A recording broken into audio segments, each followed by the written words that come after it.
Le chantage affectif, tu sais ce que c'est?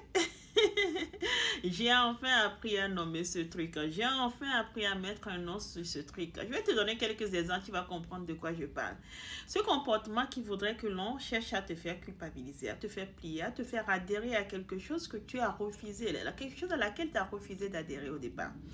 Je te donne un exemple. Un enfant à qui tu refuses du chocolat parce que tu penses que c'est pas bon pour lui à cette heure-ci. Tu penses que c'est pas bon pour lui à cette heure-là, mais tu penses surtout que c'est pas bon pour lui tout simplement. Ou un bonbon, ou peu importe.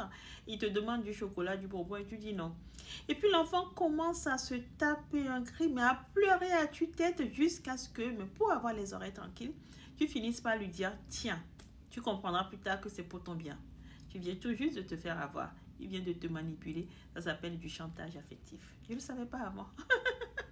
Si je l'avais su, j'aurais eu des réactions différentes avec mes enfants. Mais c'est pas pour les enfants que c'est grave. Quand ça vient des enfants, c'est encore, tu vois, ça se corrige. Tu peux encore rattraper la chose. Mais c'est quand des adultes adoptent ce comportement. C'est quand tu te retrouves avec un mari ou une femme qui, pour X ou Y raison, il te boude. Vous savez, les hommes ou les femmes là qui savent bouder du matin au soir. Les gens qui peuvent te bouder pendant des heures, pendant des jours, pendant même des semaines, voire des mois. Il y en a qui le font, croyez-moi. Un homme, pour X ou Y raison, il n'est pas d'accord, il était en dessous dans les arguments, vous avez discuté de quelque chose, vous n'avez pas réussi à trouver d'accord, il s'est fâché, il veut te faire plier, il commence à bouder. Il y a des hommes qui arrivent à bouder, ou peut-être même certaines femmes aussi qui arrivent à bouder leur mari jusqu'à les dépasser dans la rue. Elles boudent.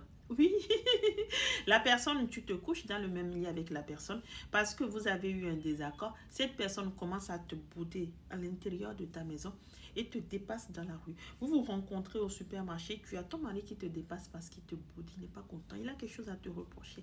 En fait, il fait ça jusqu'à ce que tu viennes humblement lui demander qu'est-ce qui ne va pas. Qu'est-ce que tu as encore? C'est juste pour ça que tu es fâché comme ça. Oh chérie, tu as aussi... Hein.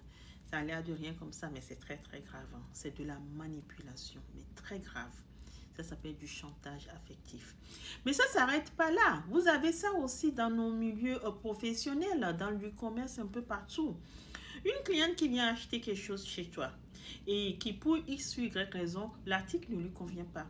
Elle sait très bien qu'il y a des délais pour changer d'avis, mais elle dépasse le délai exprès. Elle ne respecte pas ce délai.